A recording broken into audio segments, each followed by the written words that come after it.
Estas manos, estas manos, qué linda esperanza. Nosotros en esta oportunidad vamos a continuar nuestro estudio y estamos entrando a la recta final de la serie de 2 semanas. Y hoy vamos a continuar con el tema, la imagen de la bestia. Anoche vimos el tema de la bestia y el 666. Y si ustedes pudieron notar, en el libro de Apocalipsis, en el capítulo 13, habla de 2 bestias. ¿Cuántas? 2 bestias. Y anoche estudiamos una, la bestia de Apocalipsis 13, versículos del 1 al 10. Hoy vamos a estudiar la segunda bestia de Apocalipsis 13, que va del versículo 11 al versículo 18. Leo en el versículo 11.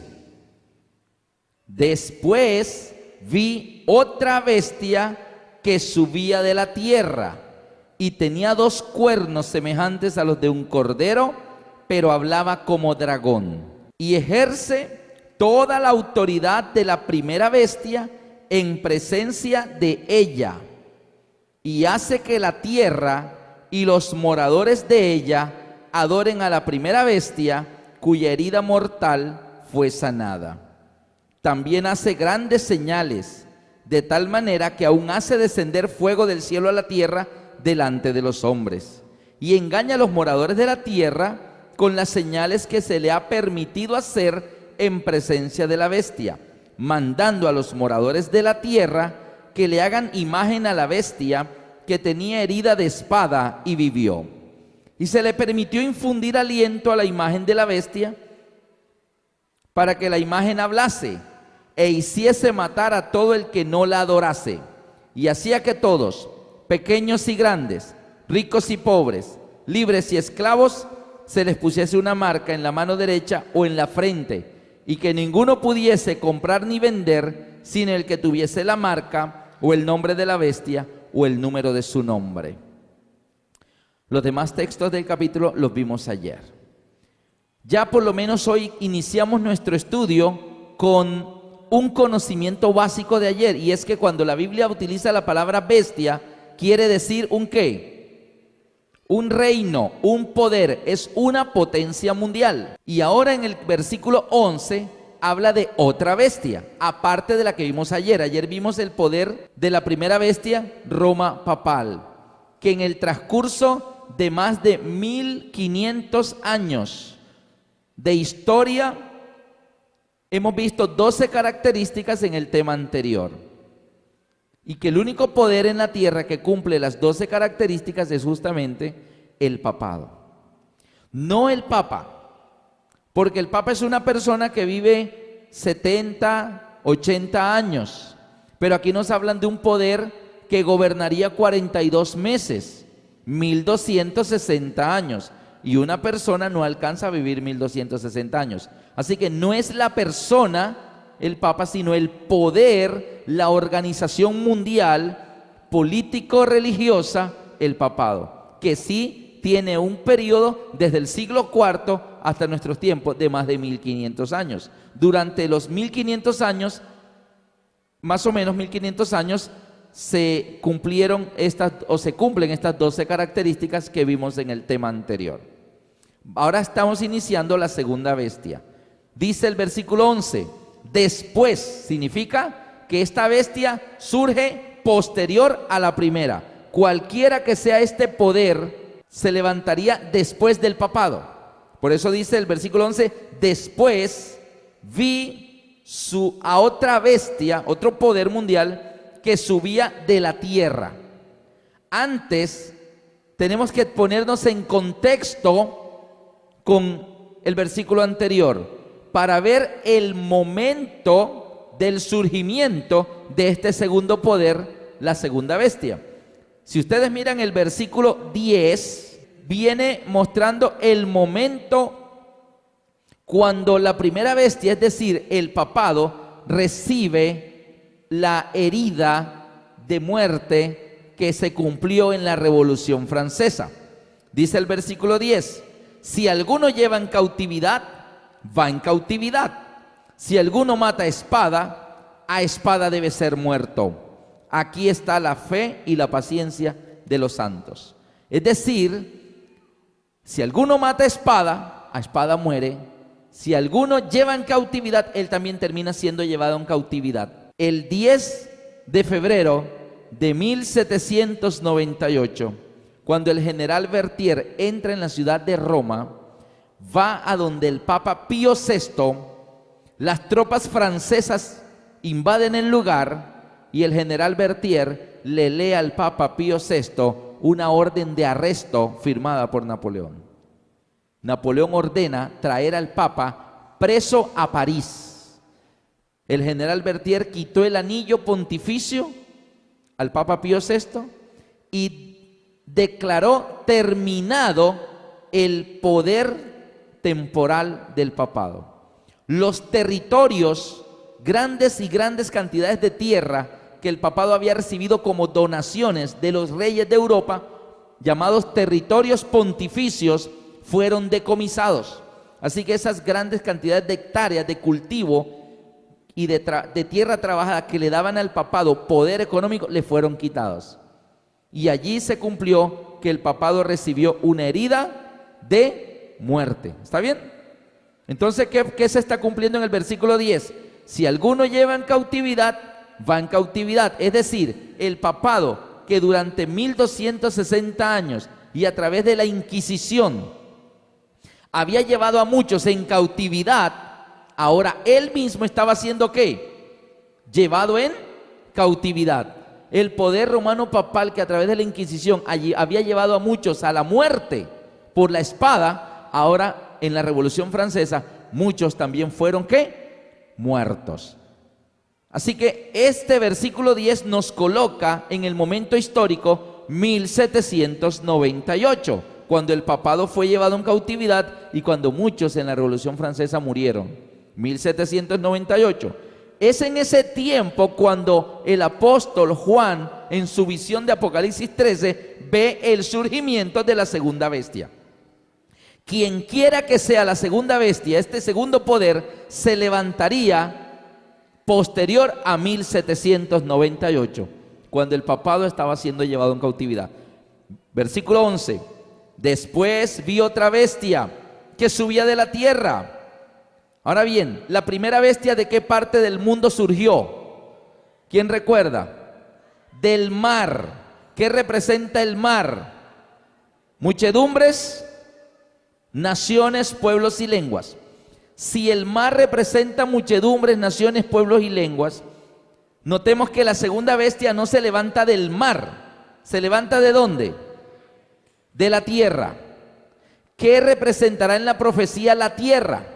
Génesis 1, en el versículo 9 en adelante, dice: dijo también Dios, júntense las aguas que están debajo de los cielos en un lugar y descúbraselo seco. Y fue así. Y llamó Dios a lo seco tierra, y a la reunión de las aguas llamó mares. Y fue así. ¿Está bien? O sea, que cuando la Biblia habla de la tierra, desde el Génesis vemos que a lo seco llamó Dios tierra. La segunda bestia se levanta de la tierra. La tierra es un lugar seco. Lo contrario a el mar, muchas aguas. Si las muchas aguas significan muchedumbres, naciones, pueblos y lenguas, ¿qué significará lo seco? La tierra. No hay aguas. Y si no hay aguas, no hay muchedumbres, no hay naciones, no hay pueblos ni lenguas. Quiere decir que esta segunda bestia, este segundo poder mundial, se levantaría posterior a 1798, cuando el que ya había llevado en cautividad a muchos, ahora estaba siendo llevado en cautividad él, 1798, y también se levantaría de un lugar del planeta no poblado. No habría muchedumbres, no había naciones, no había pueblos ni había lenguas. Queridos amigos, el único poder en la historia que para 1798 se estaba levantando en el mundo, exactamente en un lugar no poblado, tierra virgen, tierra despoblada, Norteamérica, los Estados Unidos de Norteamérica, el cual era una nación que apenas contaba con 22 años de existencia. Había firmado su independencia y su declaración de derechos o de la Constitución el 4 de julio de 1776.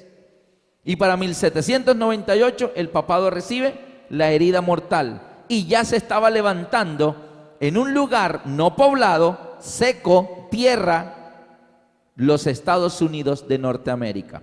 Así que esta segunda bestia de Apocalipsis 13 representa el país del norte.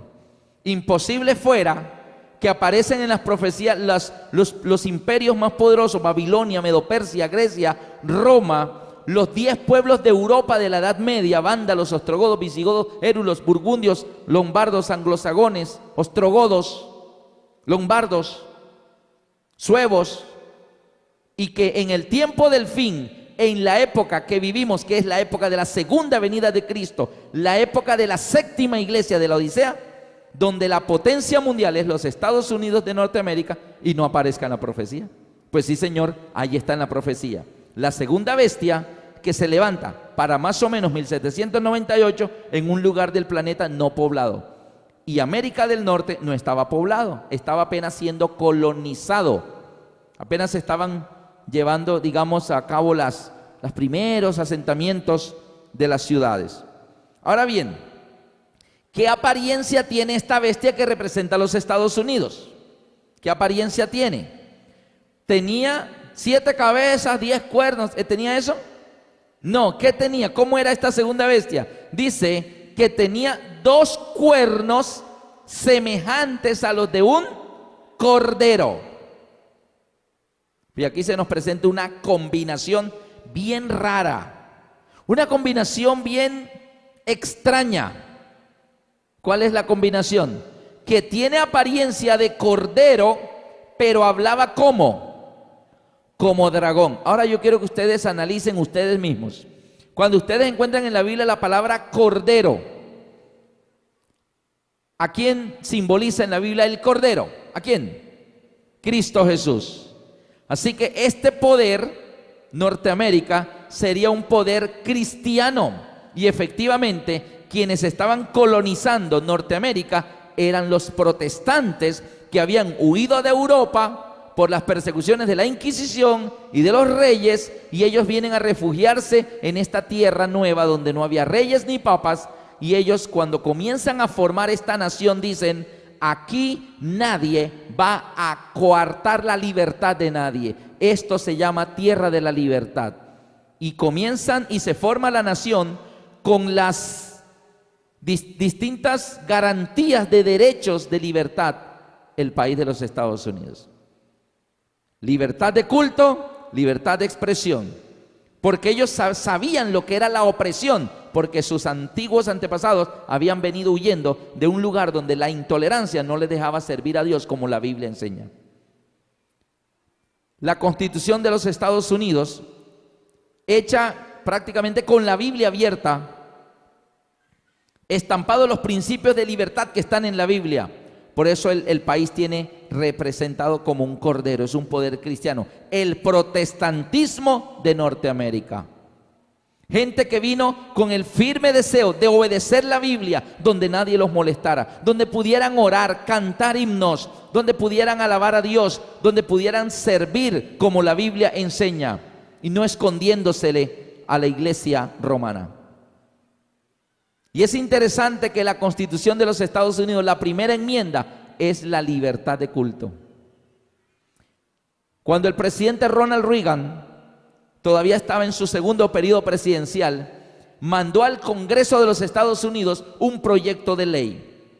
El proyecto de ley decía que en todas las escuelas públicas del territorio de los Estados Unidos, los niños oren en la mañanita antes de entrar a clase. Que se ponga de que en todas las escuelas los maestros, antes de que los niños inicien clase, oren y pidan a Dios su bendición. Si tú hubieras sido del Congreso de los Estados Unidos, ¿cuántos de ustedes hubieran levantado su mano diciendo aprobada esa ley? ¿Cuántos? A ver, levanten la mano. Ok. ¿Cómo se nota que no somos de ese país? Yo honestamente diría que bueno, sí, aprobada. Sin embargo, la ley le fue devuelta a la sala oval de la Casa Blanca con un sello que decía anticonstitucional. Esta ley no se puede aprobar, señor presidente. Esta ley viola los derechos constitucionales de los niños en los Estados Unidos. ¿Cómo así? Sí, señor presidente. Lo que sucede es que en las escuelas públicas hay niños protestantes, católicos, maometanos, musulmanes, budistas, ateos y hasta que adoran sectas satánicas. Así que cuando se pone una ley que dice oren todas las mañanas antes de iniciar clase, la pregunta es ¿orarle a quién? Si la maestra dice oremos a Jesús, ¿cómo hace el musulmán? Estaríamos obligando al musulmán a orar a Jesús cuando él no ora a Jesús sino a Alá. Y el budista y el ateo, ¿a quién le van a orar? El católico le orará a la Virgen o ¿sí? Entonces la ley no se aprobó y lo que el gobierno aprobó fue los niños deben orar en sus casas con sus papás de acuerdo a la creencia religiosa que cada hogar tenga. Al colegio vienen a estudiar y la ley no fue aprobada. ¿Por qué? Porque la primera enmienda de la Constitución de los Estados Unidos es la libertad y no se le violan los derechos a nadie. Entonces, ¿qué ocurrió? Por eso es que el símbolo es como que tiene cuernos como de cordero y eso representa Cristo, justicia, libertad. Muy bueno, un poder cristiano, porque los Estados Unidos es un país protestante. Ahora bien, el problema es que además de tener cuernos de cordero, ¿qué más era? ¿Cómo más era esta segunda bestia? Dice que hablaba como ¿quién? Hablaba como dragón. ¿Y que a quién representa el dragón? ¿Ah? En la profecía, ¿quién representa el dragón? A Satanás. Oye, ¿cómo así que una bestia que su apariencia es como de cordero, pero habla como dragón? O sea, es como Cristo, pero habla como Satanás. Una mezcla que hemos visto en la historia de la iglesia, que por donde Satanás ha logrado engañar al pueblo de Dios. No matándolos, porque entre más cristianos mataba en tiempo los romanos, más cristianos habían. Así que dijo, no, así no me da resultado. Entonces comenzó a engañar, a tratar de que la iglesia se desviara y lo logró a través de la mezcla. Jezabel con Acab. ¿Está bien? Balán el profeta de Dios con Balac el rey pagano. La mezcla, cristianismo, paganismo, unión iglesia-estado. La mezcla, enseñanzas bíblicas con el paganismo del imperio. La iglesia apostólica se vuelve romana.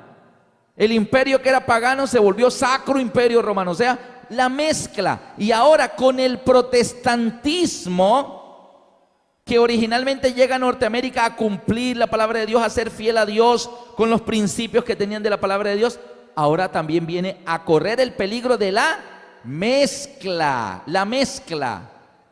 Mezclar lo santo con lo profano, lo bíblico con lo mundano, lo de Dios con lo de Satanás, mandamientos de Dios con mandamientos de hombre, la mezcla. Y eso es lo que más resultado le ha dado a Satanás.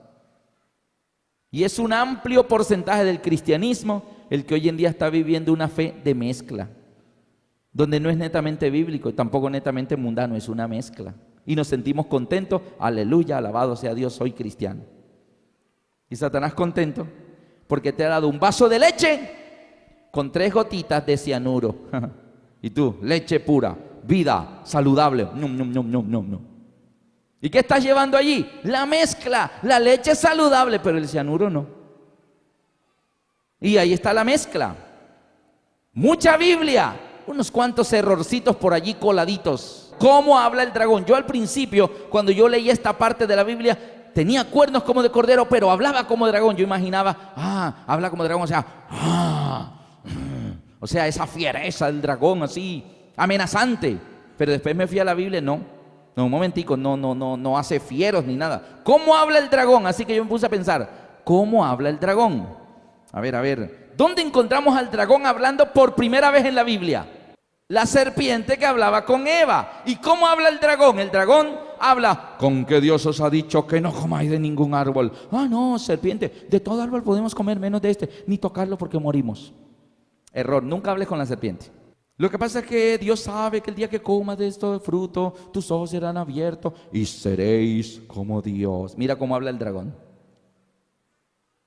Y Dios había dicho: el día que de él comieres ciertamente morirás. Palabra de Dios, morirás. Si comes del fruto te mueres. Palabra de Dios. La serpiente, el dragón: no moriréis. Así que, ¿cómo habla el dragón?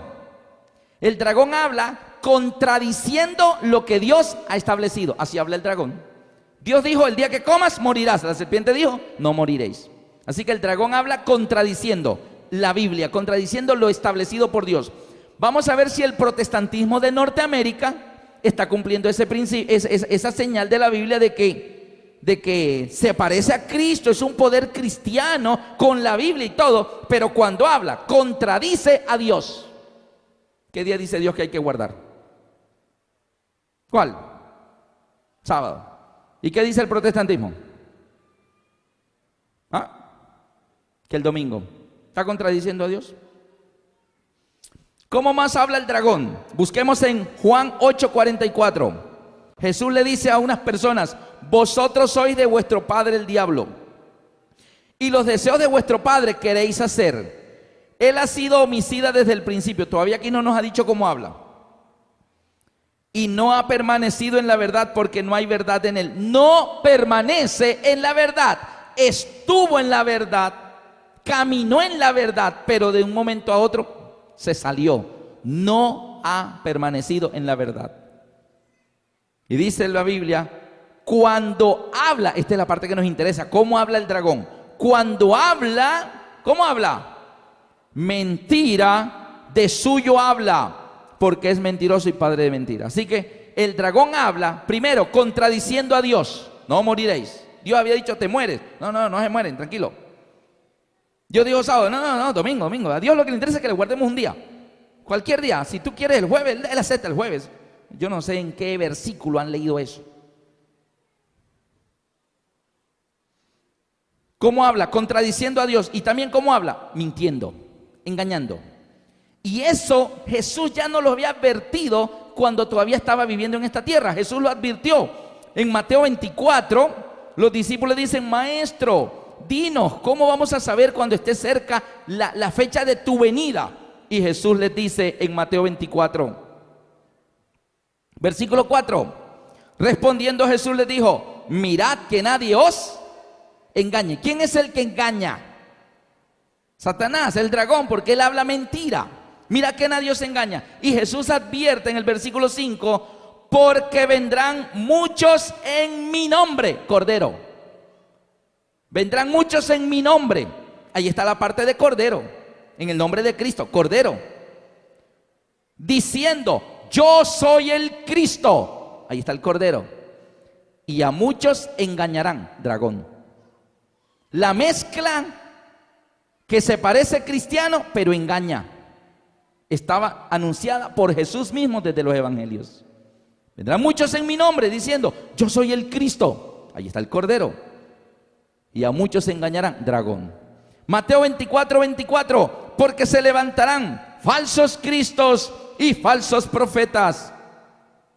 Se aparecen como cristos, como profetas de Dios, ungidos por Dios. ¿Y qué? Y harán grandes señales y prodigios. ¿Jesús hizo grandes señales y prodigios? Sí, la hizo. La parte de cordero está ahí.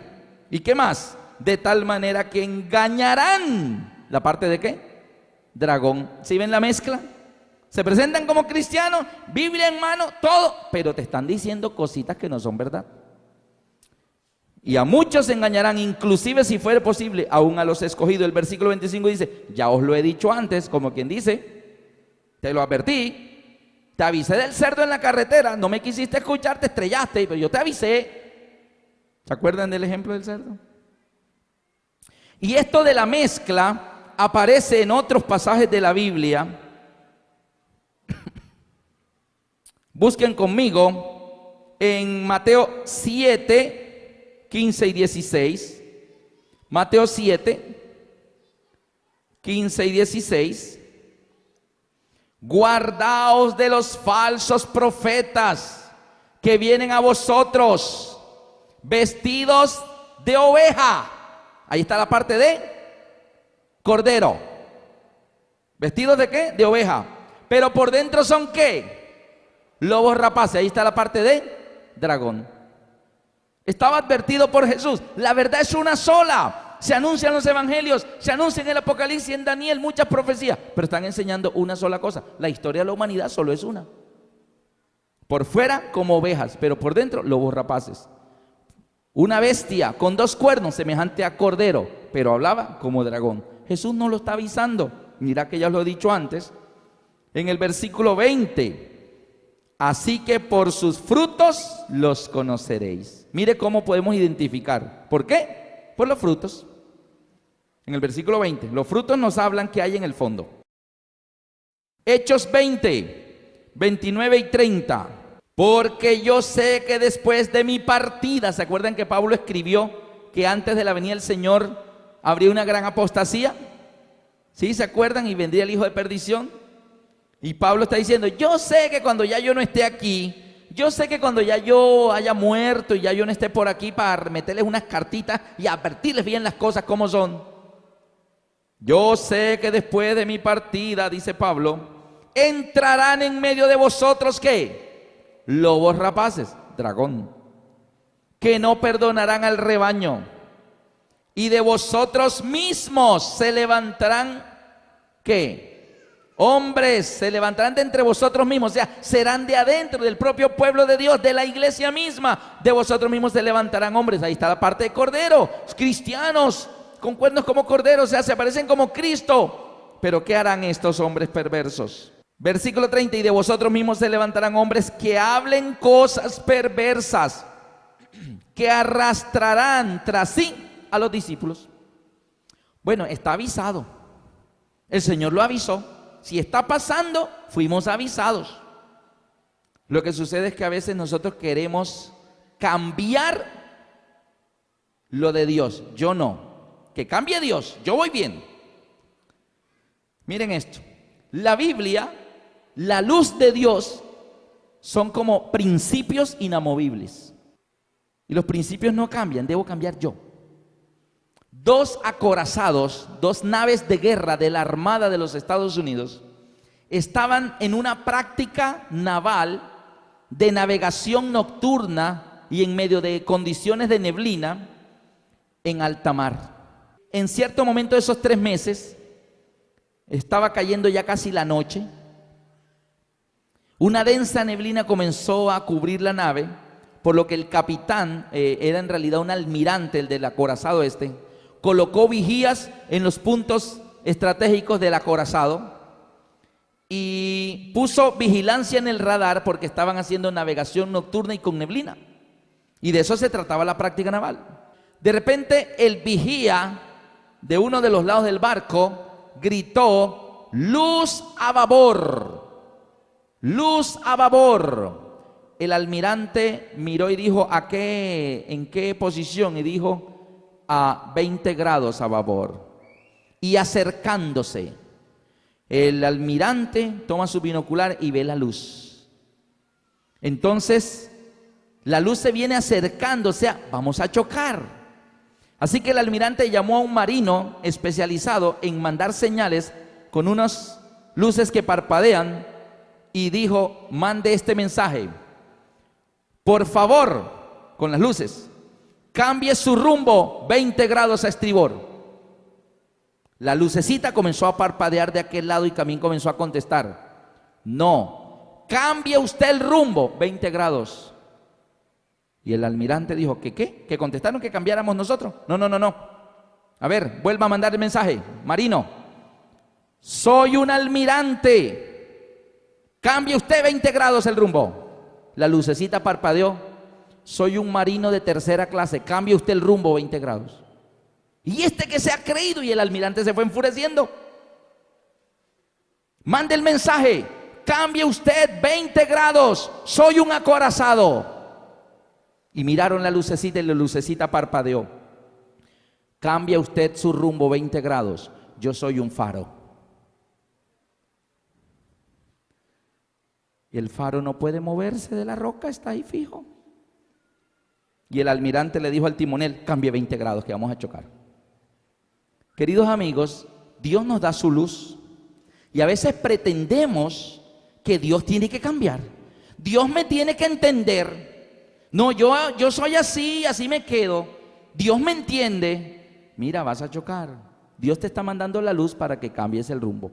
Y el Señor, a través de la profecía, nos va avisando. ¿Qué más hace esta bestia? Apocalipsis 13, 12. El protestantismo de Norteamérica, surgiendo de un lugar no poblado y una gran nación al norte de América. Como esta nación fue formada por los protestantes que huían de Europa, esta gente traía la Biblia, querían ser fieles a Dios. ¿Ustedes han visto películas de los Ingalls? La familia Ingalls. Y ustedes recuerdan que en la familia Ingalls, ¿qué hacía antes de comer? Orar por los alimentos. Y la familia Ingalls iba a la iglesia a oír a un pastor predicar. Y en la familia Ingalls muchas veces escuchamos firmes y adelante en inglés. ¿Por qué? Porque esta serie de televisión, la familia Ingalls y la familia Walton, los que la alcanzaron a ver, mostraba la historia de los Estados Unidos en aquella época en que se estaba formando el país. Cristianos de la Biblia fieles. Y esa fidelidad de estos hombres que fundaron la nación del norte sobre principios de libertad, como la Biblia enseña, Dios derramó en ella las bendiciones prometidas en la Biblia para que le obedece. Serás cabeza y no cola. ¿Qué son los Estados Unidos hoy? Cabeza y no cola. Tú no pedirás prestado, a ti te vendrán a pedir prestado. Toda América Latina le debemos plata a los gringos. Han ido al fondo del mar, han ido a la luna y toda ese progreso, ¿a qué creen que se debe? Que Dios los ha bendecido porque fue una nación de gente que se puso a obedecer la Biblia y a guardar los principios que están ahí. Y Dios cuando dice, si tú obedecieras a estos preceptos, el mandato que yo te pongo hoy, y esto, tus campos fructificarán, tus ovejas parirán y tendrás los graneros, rebosarán de mosto. ¿Sí o no? Deuteronomio 28, las bendiciones de la obediencia. Pero si tú desobedeces y te vuelves idólatra, no te voy a mandar nada. Y ahí estamos aquí en América Latina, desobedeciendo a Dios, ni conocemos la Biblia y somos países subdesarrollados. Qué tristeza. Porque Dios, aunque ha querido derramarnos las bendiciones del cielo hasta que sobreabunde, no puede, porque mira para abajo y nos ve caminando tras líderes religiosos que nos están llevando por el camino que no es el de la Biblia. Pero ¿qué pasaría con los Estados Unidos? Este país que se levanta con la Biblia y obedeciendo, llega un momento en que se transforma. Deja de ser ese país con apariencia de cordero y comienza a hablar como dragón. Y el protestantismo, miren lo que hace. Se transforma, versículo 12. Y ejerce toda la autoridad de la primera bestia. ¿Quién es la primera bestia? ¿Quién es? Roma papal. Ejerce toda la autoridad de Roma papal en presencia de ella. Pregunto, ¿existen los Estados Unidos simultáneamente con Roma papal? Sí. Si ustedes miran las bestias de Daniel 7, surgió el león, Babilonia, pero cuando se acabó el león vino el oso, Medo-Persia. No existieron simultáneamente los dos. Y luego cayó el oso y vino Grecia, el leopardo. Y siempre hubo una bestia a la vez. Y luego cayó Grecia y se levantó Roma. Y luego cae Roma y se levantan los 10 cuernos de los 10 pueblos, o sea, uno a la vez. Pero aquí en el tiempo del fin hay dos bestias simultáneamente. La segunda bestia, el protestantismo de Norteamérica, ejerce toda la autoridad de la primera bestia. ¿Estados Unidos está ejerciendo autoridad en el mundo? Como que sí, ¿no? En presencia de la primera bestia, ¿el papado está presenciando lo que los Estados Unidos está haciendo? Sí. Están las dos bestias al mismo tiempo ejerciendo su autoridad. ¿Qué más dice? Y hace que la tierra y los moradores de ella adoren a la primera bestia cuya herida mortal fue sanada. Y hace que los moradores de la tierra, ¿quiénes son los moradores de la tierra? A ver, ustedes qué me dicen. ¿Quiénes son los moradores de la tierra? Yo también creía que eran los habitantes del planeta. Y hace que los habitantes de la tierra, yo dije, claro, la tierra entera. Pero no, en la profecía, en el versículo 11, ¿qué es la tierra? Solo el territorio de Norteamérica. No podemos tomar en el versículo 11 que la bestia surge de la tierra y la tierra es un lugar despoblado, solo Norteamérica, y luego más abajito decir que la tierra es el planeta entero. La tierra solamente se está refiriendo a Norteamérica. O sea que el protestantismo de los Estados Unidos hará que los habitantes en general de todos los Estados Unidos adoren a la primera bestia, o sea, Roma papal. Prepárense para ver en sus noticias próximamente a un país como Estados Unidos volcándose en admiración y en aceptación a Roma papal. ¿Y quién va a hacer eso? La religión protestante. La religión protestante va a hacer que el pueblo norteamericano admire a Roma papal. Cuando los fundadores de ese país eran gente que huía de la Inquisición de Roma papal. Pero 200 y tantos años, 300 años después, se les olvidó. Y hay acercamientos hoy diplomáticos entre la Santa Sede de Roma y Washington, y hay ya embajadores allá y embajadores acá y todas esas cosas. El pueblo norteamericano va a volver a Roma. No a Roma de irse para Roma, no, sino a ¿qué? A aceptar. O sea que va a haber una influencia bien marcada de Roma papal en los Estados Unidos. Ahorita usted dice, está chifles. Cuando lo vean por televisión se acuerdan de este momento. Porque eso es lo que la profecía está anunciando. Esto está en un futuro casi que presente o futuro inmediato. Versículo 13. ¿Qué más también hace el protestantismo? También hace grandes señales. ¿Ustedes han visto los cultos protestantes haciendo grandes señales? Muchos milagros y mucho poder de Dios ahí moviéndose. Y el Espíritu se está moviendo. ¿Lo han visto? Está en la profecía. También hace grandes señales, de tal manera que aún hace descender fuego del cielo a la tierra delante de los hombres. ¿Qué representa fuego del cielo descendiendo a la tierra? En la Biblia registra dos casos de fuego descendiendo a la tierra. Uno, Elías. El profeta Elías oró a Dios y el fuego del cielo descendió. Significa Dios mandando su poder para mostrar que esa persona que oró es su verdadero hijo, su verdadero profeta. Así que hoy en día el protestantismo asume que por haber tantos milagros en medio de ellos, eso es garantía, somos el pueblo de Dios, somos la iglesia verdadera. Aquí hay poder, aquí está el Espíritu Santo, no hay duda, estoy en el camino correcto, estoy en la iglesia verdadera. Pero también la Biblia registra fuego descendiendo a la tierra delante de los hombres, que en Pentecostés aparecieron lenguas de fuego sobre las cabezas de aquellas 120 personas en el aposento alto en Hechos 2. Así que fuego descendiendo a la tierra delante de los hombres representa el Espíritu Santo descendiendo. Y hoy en día el protestantismo está haciendo justamente eso. Grandes presentaciones donde el Espíritu está llegando y reciban el Espíritu, y la gente recibe el Espíritu con unas manifestaciones allí muy particulares. Todo eso el protestantismo lo está haciendo para decir, somos el verdadero pueblo de Dios. Pero tristemente el versículo 14 dice, ¿por qué están pasando esas cosas? Y engaña a los moradores de la tierra con las señales que se le ha permitido hacer. O sea, esas señales milagrosas aparentemente son la garantía de que el Espíritu Santo está ahí. Sin embargo, dice que son un engaño. Y engaña a los moradores de la tierra con las señales que se le ha permitido hacer en presencia de la bestia. El protestantismo está moviéndose tremendamente, mucho poder, mucho Espíritu Santo descendiendo, llenando la gente, y la gente se desmaya y todas esas cosas. Y todo eso está ocurriendo en simultánea con el papado existiendo. Las dos bestias están actuando a la vez. Y dice el versículo, mandando a los moradores de la tierra que le hagan imagen a la bestia. Mandando a los moradores de la tierra es porque Estados Unidos es un país demócrata. Ahí no se impone nada como un rey, decreto tal cosa y todo el mundo, sí señor, no. Como es un país demócrata, hay que convencer al pueblo, hay que llevarle la propuesta al pueblo para que el pueblo vote y por mayoría de votación se aprueben las cosas. Así que manda a los moradores de la tierra para que acepten y por votación de mayoría se cumpla esto de que el protestantismo de Norteamérica se convierta en una imagen de la primera bestia. Una imagen es un duplicado exacto. Increíble, pero la profecía de Apocalipsis 13 del 11 al 18 nos está anunciando, por inverosímil que parezca, que el protestantismo de Norteamérica se va a transformar en algo exactamente igual a lo que pasó en la Edad Media del papado. una imagen de la primera bestia. ¿Qué es una imagen? Un duplicado. Te miras al espejo y ahí está tu imagen. Pero tú no eres allá, tú eres este. Aquello solo es una imagen. ¿Por qué? ¿Qué hizo el papado en la Edad Media? Unión Iglesia-Estado.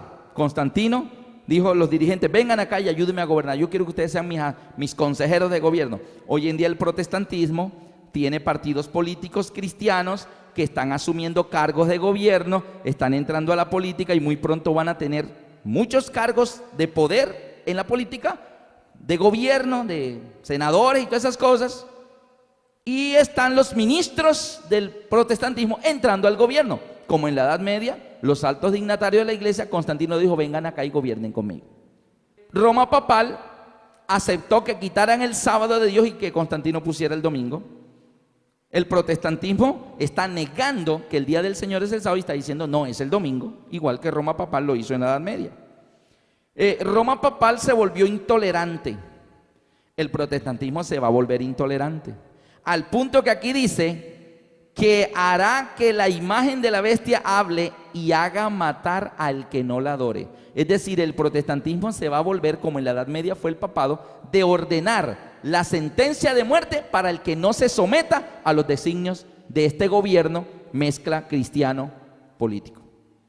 Y hará matar al que no adore. Es decir, que lo que se nos viene es un decreto de muerte para todo aquel que no estemos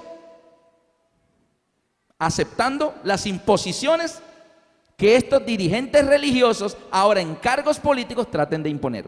Hoy en día algunos dirigentes religiosos están aspirando a cargos políticos para lograr cosas muy buenas, la igualdad, que nuestros templos protestantes también estén eximidos de impuestos como los demás, que nuestras escuelas, todo muy bonito, pero la profecía dice que una vez que adquieran mucho poder, vendrá la mano dura, al punto de y hará matar al que no la adore. Y hacía que a todos, pequeños, grandes, ricos y pobres, libres y esclavos, se les pusiese una marca. Así como el sello de Dios es el sello de su autoridad. Si Dios dijo sábado, yo digo, ok, Señor, tú mandas, es sábado. Pero este poder llamado la bestia y el protestantismo que se transforma en una imagen exacta de la bestia, van a imponer la marca de su autoridad. No, es domingo. Así que, queridos amigos, lo que la profecía está anunciando es que en los Estados Unidos va a surgir por parte del protestantismo, desde altos puestos de gobierno, primero en los Estados Unidos y luego en cada país del mundo, lo que se conoce como la ley dominical. Y la ley dominical no será una ley religiosa, será una ley de tipo laboral, donde va a decir, señoras y señores, vamos a transformar, vamos a hacer la reforma laboral. De ahora en adelante no se va a trabajar de lunes a viernes, se va a trabajar de lunes a sábado. Porque el mandamiento dice, 6 días trabajarás y harás toda tu obra, más el 7º día es sábado para Jehová tu Dios. O ellos van a decir, pero el sábado el Señor lo cambió por domingo. Entonces 6 días trabajarás, lunes, martes, miércoles, jueves, viernes y sábado. Y descansar el domingo. Entonces se va a imponer por medidas laborales que se trabaja de lunes a sábado. Y el que no, vienen unas consecuencias. Ley dominical se llama eso. El Señor ya ha dado instrucciones para su pueblo, qué debemos hacer cuando eso suceda. Pero no lo voy a explicar hoy. Impondrá la marca en la frente o en la mano derecha. ¿En qué lugar pone Dios el sello? Solo en la frente. Dios te dice, Alberto, esto es así, así, así. ¿Tú crees? Analízalo bien, revísalo, racionalízalo, investígalo. ¿Crees que es así? Sí, Señor, yo creo que es así. Ok, sello de Dios en la frente. ¿Se acuerdan que el sello de Dios es habiendo oído la palabra de verdad del evangelio de vuestra salvación y habiendo creído, fuiste sellado? Así que tiene que ver la frente con creencia. Pero la bestia no se conforma con convencer, que la gente crea que realmente el domingo es el día de descanso. El que crea, dice, sí, es verdad, Jesús lo cambió, él lo clavó en la cruz, sí, Señor, yo sé. El domingo es el día del Señor. Entonces, esa persona recibió la marca en la frente. Pero hay personas que no creen. No, es el sábado. A mí me consta. No lo estoy guardando, pero yo sé que es el sábado. Entonces la persona no lo cree, pero va y trabaja el sábado. La mano derecha. ¿Qué está haciendo con la mano derecha? Acción. Cree una cosa, pero hace otra. Y son muchos y muchas las personas hoy en día que aunque saben la verdad, de todas maneras continúan porque que no se puede, que es que el Señor entiende. Dios no va a querer que yo me quede sin trabajo y una serie de excusas por allí. Así que la bestia al que pueda lo convence y al que no convenza lo obligará. Y por eso ustedes encontrarán jefes que dicen, si no viene el sábado lo voto. Profesores que dicen, como no venga el sábado el examen pierde la nota conmigo. Como no venga el sábado pierde el semestre, no se gradúa. Vaya a estudiar a una universidad adventista. Aquí se estudia los sábados y aquí mando yo. Imposición. El jefe, bueno, no vino, le paso un memorando, al tercer memorándum se va. Hay gente por ahí buscando trabajo, que no quiere trabajar, que se vaya. Pero jefe, mire, jefe, la Constitución permite que yo... No, que Constitución ni que nada. ¿Está bien? Así que en la frente los convence o en la mano derecha los obliga. Ahora bien, ¿por qué este pensar de que realmente el domingo es el día de guardar? ¿Por qué? ¿De dónde sale eso? Habíamos estudiado en uno de los temas lo de la ley. Y yo quiero dejar aquí el tema de la bestia, que lo que nos está diciendo es que el protestantismo de los Estados Unidos se va a convertir en un poder opresor. No me lo creas ahora, no me lo creas. Cuando lo veas en las noticias te acuerdas. Está en la profecía de Apocalipsis 3. ¿Y qué es lo que está haciendo Satanás? La mezcla, o nuevamente, él siempre le va bien con la mezcla. ¿Por qué hay el consenso muy generalizado de que el sábado fue abolido? Habíamos explicado que el término ley en la Biblia tiene 4 significados diferentes. Explicamos estos 2. La ley que está en Romanos 7, 14 al 25, ¿se acuerdan? La ley de Dios, los mandamientos de Dios, la ley de la herencia, de la genética, heredamos la tendencia al mal, nacemos, tenemos una inclinación natural al mal, pero hablamos de que hay 2 leyes más. Una es la que en la Biblia llaman la ley de Moisés, y lo que se llama la ley de Moisés es lo que los judíos llamaban la Torá, y para los judíos la Torá, la ley, eran los primeros 5 libros de la Biblia. Y es a ella a la que se refiere la Biblia cuando dice, por ejemplo, en Deuteronomios 31, 24 al 26. Miren lo que está diciendo aquí Moisés. Y cuando acabó Moisés de escribir las palabras de esta ley, Moisés terminó de escribir las palabras de esta ley en un libro hasta concluirse. Dio órdenes Moisés a los levitas que llevaban el arca del pacto de Jehová, diciendo, tomad este libro de la ley y ponedlo al lado del arca del pacto de Jehová, vuestro Dios, y esté allí por testigo contra ti. Y noten que Moisés llama a esta ley el libro de la ley, y lo escribió él. Génesis, Éxodo, Levítico, Números, Deuteronomio. ¿Y estaban dónde? Fuera del arca. Pero los 10 mandamientos escritos con el dedo de Dios, ¿dónde estaban? Dentro del arca. Esta en tablas de piedra escritas con el dedo de Dios. Esta en un libro de la ley guardado al ladito del arca. ¿Está bien? La diferencia. Pero también utiliza la palabra ¿qué? Ley. Y es diferente esta a esta. Pero vamos a ver esta. ¿Cuál era esta? Porque esta es la que originó todos esos versículos que están en Gálatas, Romanos, que cuando las personas lo les dicen, se da cuenta que Jesús abolió la ley. Míralo, aquí está escrito. ¿Por qué? Resulta que cuando el hombre pecó, cuando Adán y Eva pecaron, el Señor les dijo, ok, ustedes pecaron y la paga del pecado es la muerte, pero yo hice un plan de salvación, un plan de que si ustedes lo aceptan, no tienen que morir. Y dijeron, ¿cuál, Señor? ¿Cuál? Yo voy a mandar un Salvador, voy a mandar a alguien que va a dar su vida por ustedes. Él va a morir en lugar de ustedes, pero mientras Él viene en el futuro, ustedes van a expresar la fe en ese Salvador que va a venir mediante actos simbólicos. Van a matar corderos. El cordero va a representar al Salvador. Entonces tú que pecaste, que debes morir, confiesa tus pecados sobre la cabecita del cordero, tus pecados pasan al cordero, tú quedas limpio y el cordero muere por ti. Y la sangre derramada del cordero, entonces ya tú no tienes que morir porque el cordero murió por ti, ¿te parece? Ah, bueno, está bien. Así que vinieron toda esa serie de símbolos que se llamaba la ley ceremonial, que se ofrecían ofrendas según la ley y eran sacrificios simbólicos. Y había todo un sistema que era determinado como ley. Lo leímos en Hebreos 8:4, cuando dice: así que si estuviese presente en la tierra, ni siquiera sería sacerdote, habiendo aún sacerdotes que presentan las ofrendas según la ley. ¿Cuál ley? ¿Cuál de estas leyes mandaba a sacrificar o traer ofrenda? ¿Cuál de estas? Esta. Ofrendas que eran símbolos del Salvador que iba a venir en el futuro. ¿Está bien? Y eso para el pueblo de Israel era ley. La ley era que el cordero debía ser macho. Eso era ley. Si no era macho, estaba violando la ley. Debía ser macho de 1 año sin defecto. Debían sacrificarlo el día 14 del mes primero. No el 17 ni el 20. El 14. Si no, violaba la ley.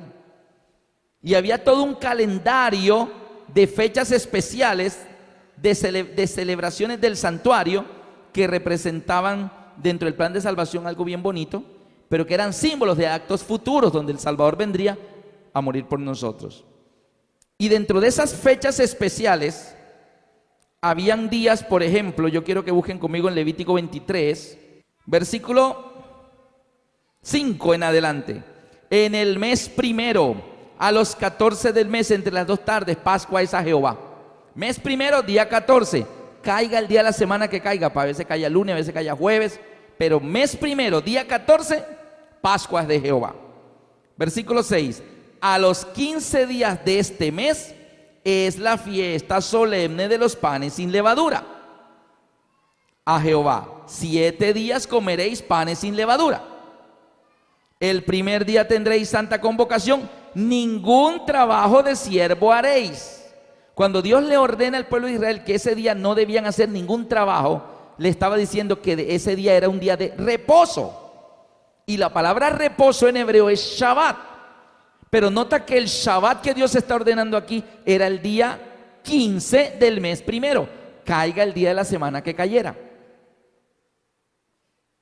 Y luego dice que debían comer panes sin levadura 7 días. Y el día séptimo de los panes sin levadura, también ningún trabajo de siervo haréis. Y era otro Shabbat. Así que el pueblo de Israel tenía varios Shabbat en el año del santuario. Celebración de los panes sin levadura, celebración del día de la expiación, celebración del día de las trompetas. Caían en día de semana, pero el Señor decía: ningún trabajo haréis. Será día de reposo, día de Shabbat. Entonces el pueblo de Israel tenía sábados del 4º mandamiento, que recordaba la creación. 6 días trabajarás y harás toda tu obra, mas el 7º día sábado para Jehová tu Dios. Porque en 6 días creó Dios los cielos, la tierra, el mar y todas las cosas que en ellos hay.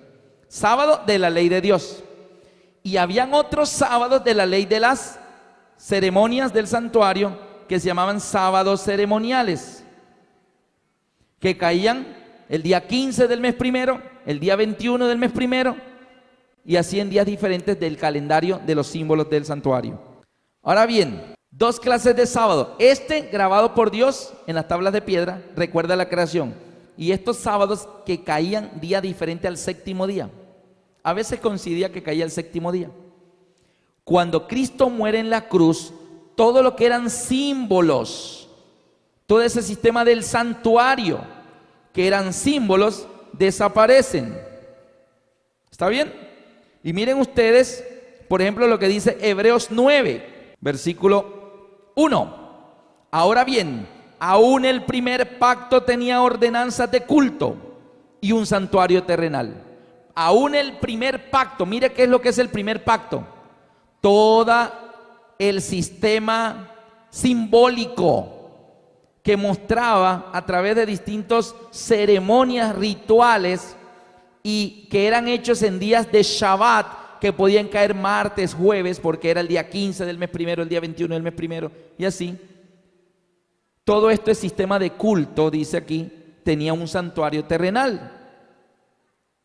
Y todo lo que ellos hacían allí tenían que comer panes sin levadura, hierbas amargas, el cordero asado, tenían que comer todas esas, porque eso representaba cosas que el Salvador iba a hacer cuando viniera. Entonces nos dice Hebreos 9, 9 y 10.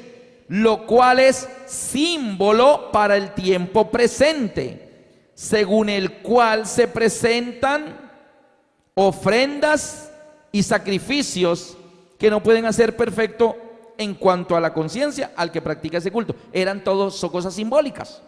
Versículo 10, ya que consiste, todos estos símbolos, dice el 10, ya que consiste solo en comidas y bebidas, y lunas nuevas y días de fiestas, ya que consiste solo en comidas y bebidas y diversas abluciones y ordenanzas acerca de la carne, impuestas como una ley hasta el tiempo de reformar todas las cosas. Versículo 11, pero ya estando presente Cristo de aquí para allá, ya estando presente Cristo en el versículo 11, sumo sacerdote de los bienes venideros, por el más amplio y más perfecto tabernáculo no hecho de mano, es decir, no de esta creación, ya no por sangre de cordero, sino por su propia sangre. Entonces, todo este sistema de símbolos quedaría abolido.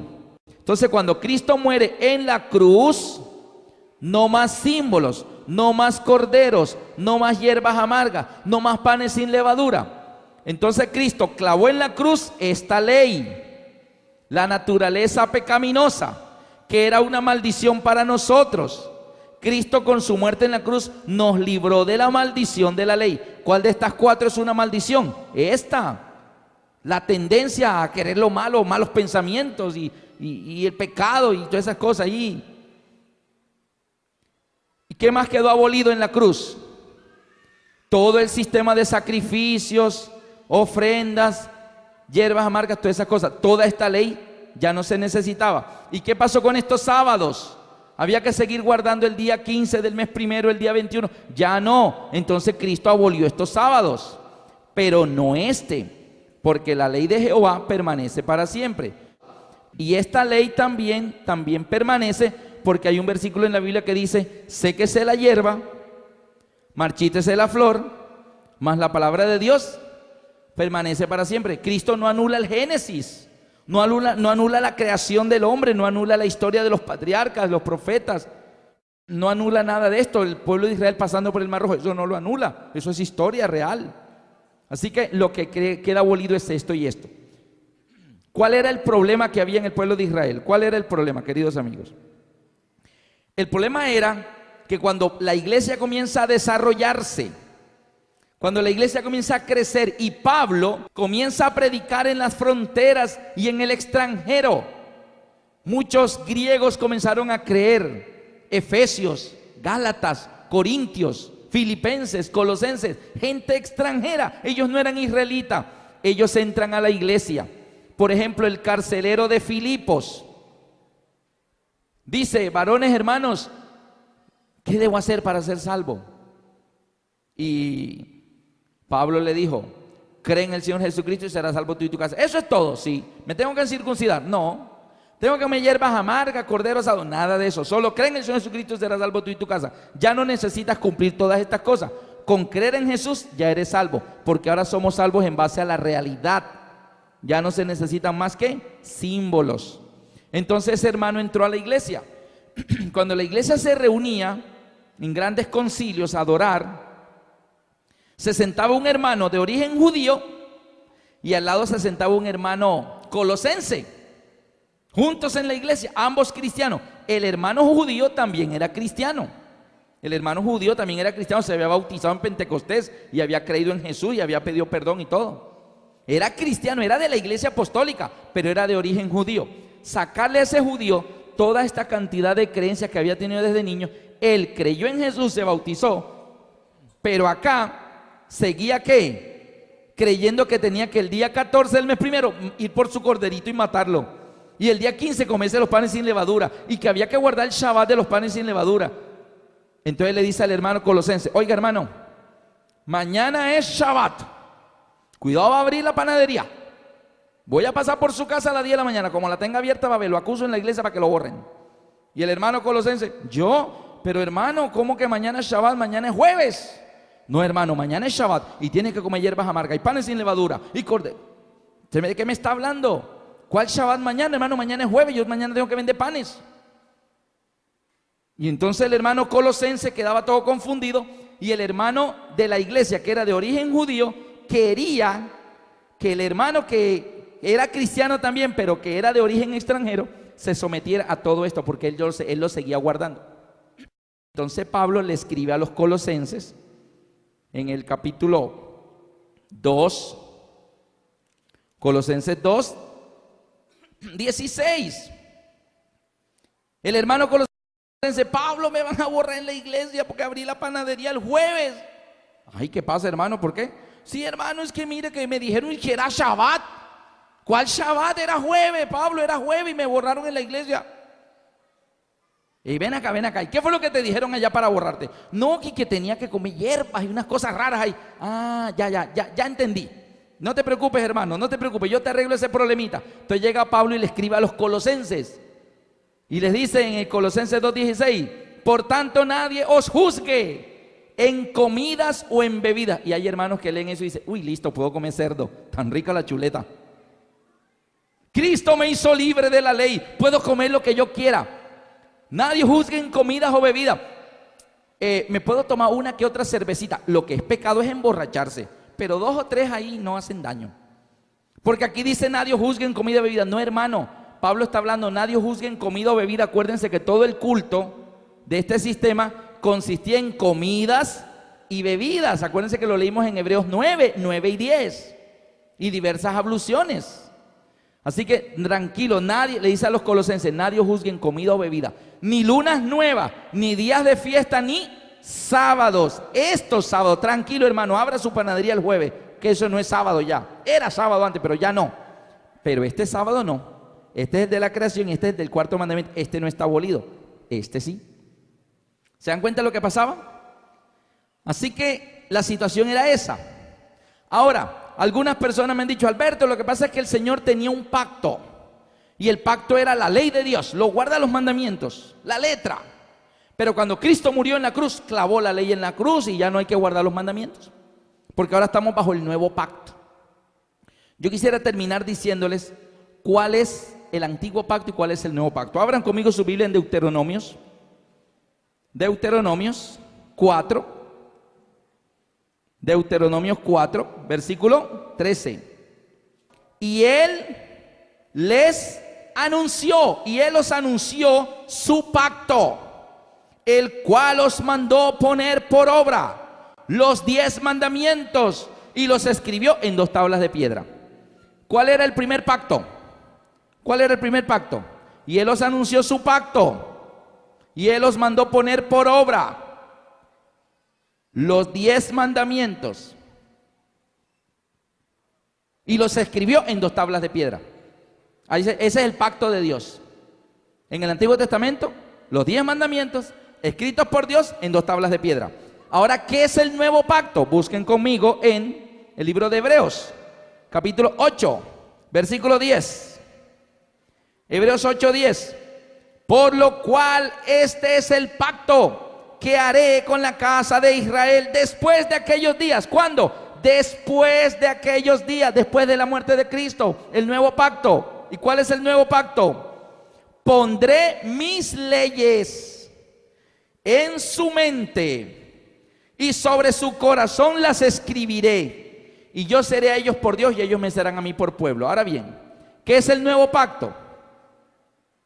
Tu corazón. Y Dios pone 1, 2, 3, 4, 5, 6, 7, 8, 9 y 10. ¿Qué es el primer pacto? Los 10 mandamientos escritos por Dios en tablas de piedra. ¿Qué es el nuevo pacto? Los mismos 10 mandamientos escritos por el mismo Dios, pero ¿qué es lo que cambió? El lugar donde los pone, tu corazón. Así que el antiguo pacto no es los 10 mandamientos y el nuevo pacto ya no hay 10 mandamientos. No, así no es. Lo acabo de leer en Hebreos, Deuteronomio 4:13, Hebreos 8:10, el nuevo pacto. ¿Por qué? A Dios no le interesa su ley en una piedra. Esto era símbolo. Acuérdense que el antiguo pacto era símbolos. Aquí eran salvos por la sangre de los corderos. Cuando Cristo toma la copa de la Santa Cena, en Mateo 26 al 29, él dice: y tomando el pan, partió y bendijo, y luego dice: y tomando la copa, dijo: esta es mi sangre del nuevo pacto, que por mucho es derramada. del nuevo pacto. ¿Qué era el antiguo pacto? Sangre de corderos. ¿Qué es el nuevo pacto? Sangre del Hijo de Dios. O sea, antiguo pacto, símbolos, sangre de corderos. Nuevo pacto, realidades, mi sangre del nuevo pacto. Antiguo pacto, los 10 mandamientos en tablas de piedra. ¿Por qué Dios lo puso simbólicamente en tablas de piedra? Porque Dios quiere representar que lo que se escribe en la piedra, ¿qué pasa con eso? No se borra. Noten que cuando se pavimenta el andén, le echan concreto a la calle, siempre hay algún gracioso que toma un palito y escribe Roberto y Rosita y una flecha.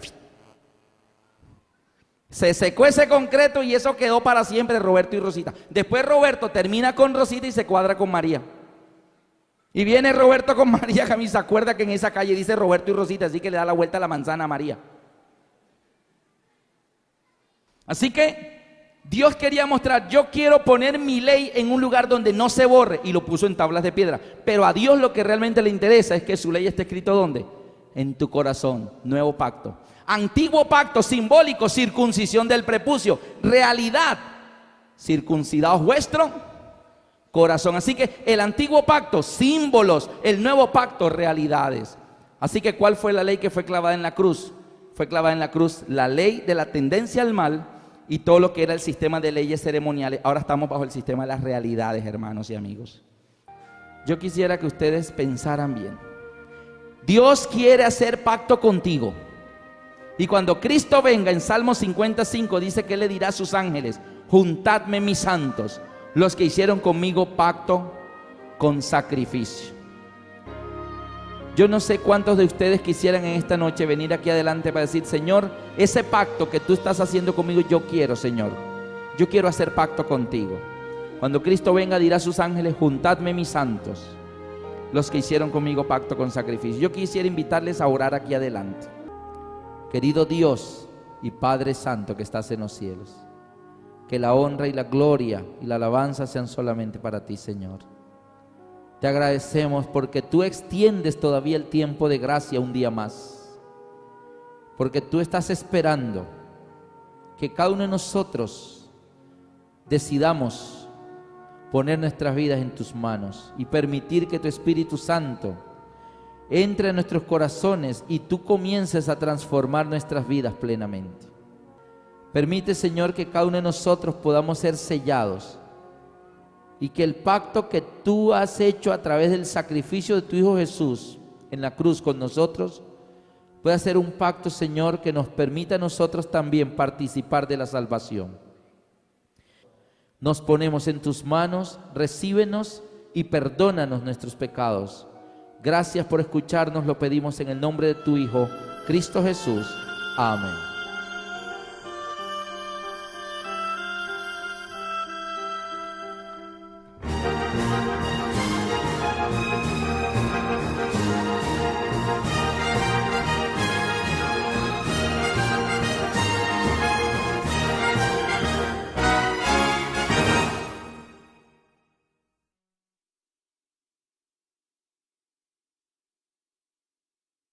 Periodo desde el siglo IV hasta nuestros tiempos de más de 1500 años. Durante los 1500 años, más o menos 1500 años, se cumplieron se cumplen estas 12 características que vimos en el tema anterior. Ahora estamos iniciando la segunda bestia. Dice el versículo 11, después, significa que esta bestia surge posterior a la primera. Cualquiera que sea este poder se levantaría después del papado. Por eso dice el versículo 11, después vi a otra bestia, otro poder mundial que subía de la tierra. Antes tenemos que ponernos en contexto con el versículo anterior para ver el momento del surgimiento de este segundo poder, la segunda bestia. Si ustedes miran el versículo 10, viene mostrando el momento cuando la primera bestia, es decir, el papado, recibe la herida de muerte que se cumplió en la Revolución Francesa. Dice el versículo 10, si alguno lleva en cautividad, va en cautividad. Si alguno mata a espada, a espada debe ser muerto. Aquí está la fe y la paciencia de los santos. Es decir, si alguno mata a espada muere. Si alguno lleva en cautividad, él también termina siendo llevado en cautividad. El 10 de febrero de 1798, cuando el general Berthier entra en la ciudad de Roma, va a donde el Papa Pío VI, las tropas francesas invaden el lugar y el general Berthier le lee al Papa Pío VI una orden de arresto firmada por Napoleón. Napoleón ordena traer al Papa delante de los hombres y engaña a los moradores de la tierra con las señales que se le ha permitido hacer en presencia de la bestia, mandando a los moradores de la tierra que le hagan imagen a la bestia que tenía herida de espada y vivió. Y se le permitió infundir aliento a la imagen de la bestia para que la imagen hablase e hiciese matar a todo el que no la adorase. Y hacía que todos, pequeños y grandes, ricos y pobres, libres y esclavos, se les pusiese una marca en la mano derecha o en la frente, y que ninguno pudiese comprar ni vender sin el que tuviese la marca o el nombre de la bestia o el número de su nombre. Los demás textos del capítulo los vimos ayer. Ya por lo menos hoy iniciamos nuestro estudio con un conocimiento básico de ayer, y es que cuando la Biblia utiliza la palabra bestia, quiere decir un ¿qué? Un reino, un poder, es una potencia mundial. Y ahora en el versículo 11 habla de otra bestia, aparte de la que vimos ayer. Ayer vimos el poder de la primera bestia, Roma papal, que en el transcurso de más de 1500 años de historia hemos visto 12 características en el tema anterior, y que el único poder en la tierra que cumple las 12 características es justamente el papado. No el papa, porque el papa es una persona que vive 70, 80 años, pero aquí nos hablan de un poder que gobernaría 42 meses, 1260 años, y una persona no alcanza a vivir 1260 años. Así que no es la persona, el Papa, sino el poder, la organización mundial, político-religiosa, el papado, que sí tiene un papa preso a París. El general Berthier quitó el anillo pontificio al Papa Pío VI y declaró terminado el poder temporal del papado. Los territorios, grandes y grandes cantidades de tierra que el papado había recibido como donaciones de los reyes de Europa, llamados territorios pontificios, fueron decomisados. Así que esas grandes cantidades de hectáreas de cultivo y de tierra trabajada que le daban al papado poder económico, le fueron quitados. Y allí se cumplió que el papado recibió una herida de muerte. ¿Está bien? Entonces, ¿qué se está cumpliendo en el versículo 10? Si alguno lleva en cautividad, va en cautividad. Es decir, el papado que durante 1260 años y a través de la Inquisición había llevado a muchos en cautividad, ahora él mismo estaba haciendo ¿qué? Llevado en cautividad. El poder romano papal que a través de la Inquisición allí había llevado a muchos a la muerte por la espada, ahora en la Revolución Francesa muchos también fueron ¿qué? Muertos. Así que este versículo 10 nos coloca en el momento histórico 1798, cuando el papado fue llevado en cautividad y cuando muchos en la Revolución Francesa murieron. 1798. Es en ese tiempo cuando el apóstol Juan, en su visión de Apocalipsis 13, ve el surgimiento de la segunda bestia. Quien quiera que sea la segunda bestia, este segundo poder, se levantaría posterior a 1798, cuando el papado estaba siendo llevado en cautividad. Versículo 11. Después vi otra bestia que subía de la tierra. Ahora bien, la primera bestia, ¿de qué parte del mundo surgió? ¿Quién recuerda? Del mar. ¿Qué representa el mar? Muchedumbres, naciones, pueblos y lenguas. Si el mar representa muchedumbres, naciones, pueblos y lenguas, notemos que la segunda bestia no se levanta del mar. ¿Se levanta de dónde? De la tierra. ¿Qué representará en la profecía la tierra? Génesis 1, en el versículo 9 en adelante, dice: dijo también Dios, júntense las aguas que están debajo de los cielos en un lugar y descúbrase lo seco. Y fue así.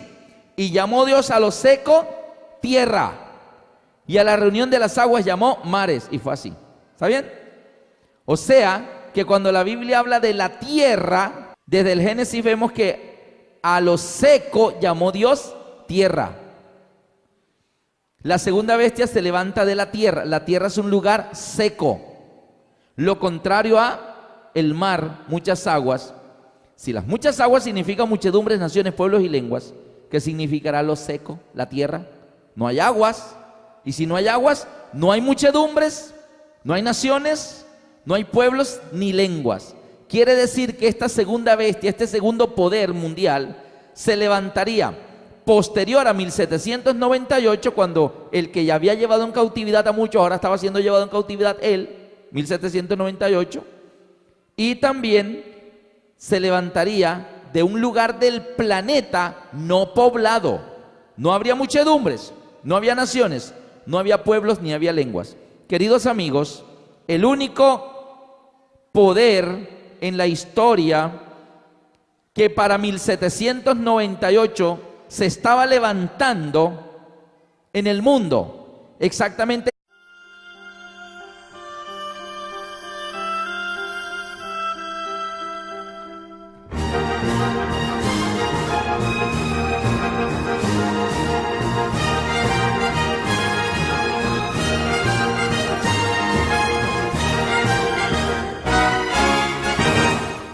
Estas manos,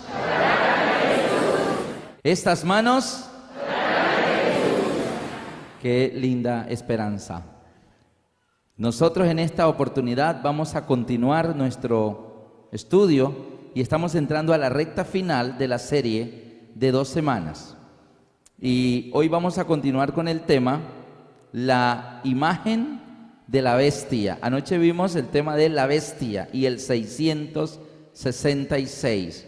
Y si ustedes pudieron notar, en el libro de Apocalipsis, en el capítulo 13, habla de 2 bestias. ¿Cuántas? 2 bestias. Y anoche estudiamos una, la bestia de Apocalipsis 13, versículos del 1 al 10. Hoy vamos a estudiar la segunda bestia de Apocalipsis 13, que va del versículo 11 al versículo 18.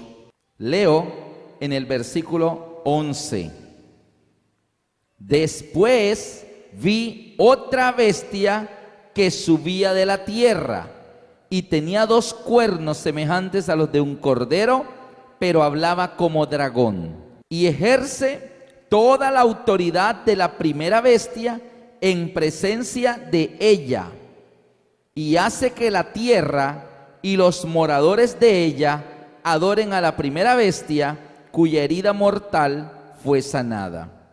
También hace grandes señales, de tal manera que aún hace descender fuego del cielo a la tierra